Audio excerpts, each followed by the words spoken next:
এরকম ধাপে ধাপে মশলা দিয়ে খাসির কলিজা ভুনা করে দেখুন, তাহলে 100% স্বাদ আসবে আর কালার আসবে সো বিউটিফুল। তো এখানে দেখতেই পারছেন আপনারা, আমি খাসির মাংসর কলিজা ভুনা করলাম, তো কতটা সুন্দর দেখতে।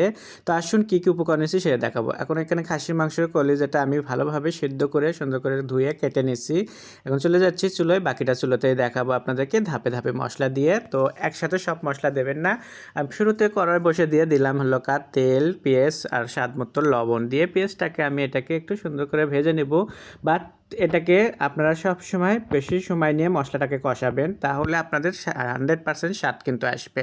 তো সব কিছুই কিন্তু একদম সহজে রান্না করতে চাইলে কিন্তু হবে না। তো যাই হোক, পেঁয়াজটাকে ভেজে নেওয়ার পরে আমি এখানে হলুদ পাউডার আর স্বাদ মরিচ পাউডার দিচ্ছি, সাথে দিয়ে দিচ্ছি আদা রসুন বাটা। তো আদা রসুন বাটা আমি কিন্তু এখানে একটু পরিমাণ সব কিছু মিলে বাড়িয়ে দিলাম, কারণ যেহেতু আমি খালি শুধু কলিজা না, এর সাথে থাকবে হলো আলু দেবো, টমেটো দেবো।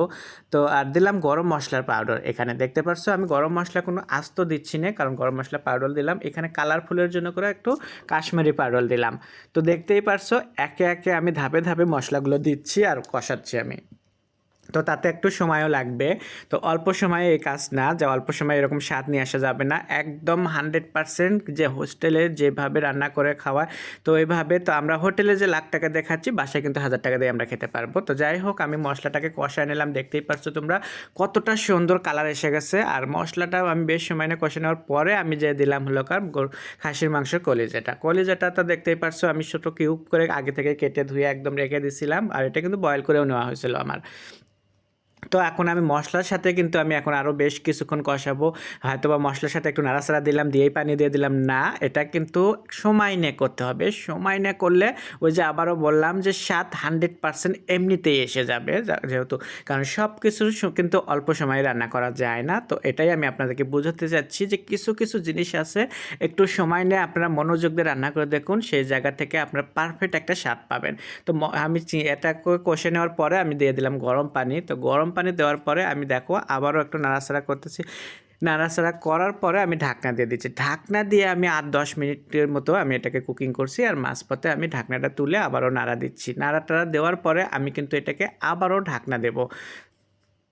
তো আবারও কিছুক্ষণ রান্না করব। ওই যে বললাম যে এটা কিন্তু আমার কমপক্ষে 1 ঘন্টার মতো রান্না করতে টাইম লেগেছে। তো আমি তো বলবো আপনাদেরকে, হয়তো আপনারা কেউ 20-30 মিনিটের হয়তো রান্না শেষ করে নেবেন, কারণ ঠিক আছে পারবেন আপনারা 20-30 মিনিটে রান্না শেষ করতে, বাট এরকম স্বাদ আসবে না। তো এরকম স্বাদ করতে গেলে আপনারা একটু সময় নিয়ে ধৈর্য ধরে করবেন। তো যাই হোক, আমার হলো এই যে আলু দিয়ে দিলাম, এখানে বড় সাইজের একটা আলু কিউব করে কাটে একদম কলিজের মতো করে সমান করে কাটলাম, যে দেখতে যেন সুন্দর হয়, খেতেও যেন স্বাদ হয়, এর জন্য করে। তো এটা দিলাম। এই যে ধাপে ধাপে যে আমি মশলা, ধাপে ধাপে যে আমি আলু দিচ্ছি, ধাপে ধাপে আর যে টমেটো দেবো, ধাপে ধাপে আমি কাঁচামরিচ দেবো। তো এইভাবে একটু ধাপে ধাপে আপনার টাইম নিয়ে করবেন। তো ঢাকনা দিয়ে আমি আলুটাকেও আর একটু বেশ কিছুক্ষণ সিদ্ধ করে নিলাম কলিজার সাথে। তো দেখতে পারছো ঝোলটাকে কিন্তু একটু মাখা মাখা হয়ে আসতেছে, এটাকে আরও মাখা মাখা করবো তেলের উপর করে আমি সময় নিয়ে। তো দেখতে তাই সেই সময়টা গল্প করতে করতে কিন্তু চলে আসে গেল। তো এখন দেখতে পারছো কালারটা কতটা সুন্দর এসে গেছে। আর এখানে আমি দিয়ে দিচ্ছি রসুন, পেঁয়াজ আর হলো কাঁচামরিচ একটু বড় সাইজে কুচি করে, আর সাথে আছে টমেটো। এগুলো দিয়ে দেখো কতটা কালারফুল সুন্দর আসে, দেখতে পারছো। তো এটাকে দিয়ে নাড়াচাড়া দেবো যতক্ষণ পর্যন্ত পেঁয়াজটা একটু সেদ্ধ না হবে, ততক্ষণ পর্যন্ত একটু কুকিং করে নেবো। আদা পেঁয়াজ কাঁচা রাখবেন না, তাহলে একটু ঘ্রাণটা আপনার মনে করেন যে পাবে, কাঁচা পেঁয়াজের ঘ্রাণ পাবেন।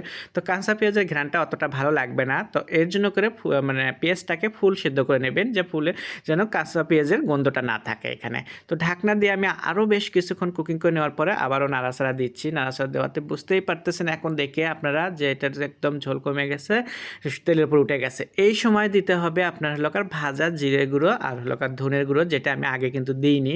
আর সাথে থাকবে এরকম ধনের পাতা, এটাতে সুন্দর আরও সুন্দর কালারফুল নিয়ে আসে, একদম চমৎকার একটা কালারফুল আসবে। তো দেখতেই পারছেন আপনারা, আশা করি আপনাদের ভালো লাগবে। আপনাদের যদি ভালো লেগে থাকে, স্বাদ ও স্বাদের গল্পের সাথে থাকবেন, বেশি বেশি করে লাইক কমেন্ট শেয়ার করবেন। এখন আপনাদেরকে দেখাবো আমি সার্ভ করে, দেখুন সার্ভ করার বাটিটাও দেখেন, মাটির একটা আমি পাতিল ইয়েতে নিছি, বাটিতে করে কতটা সুন্দর হয়েছে। তো অবশ্যই আপনার একটাকে লাইক দিয়ে যাবেন, কমেন্ট করবেন, আর আমার ইউটিউব চ্যানেলটাকে সাবস্ক্রাইব করবেন। নতুন নতুন ভিডিও দেখতে হলে সাথে থাকবেন।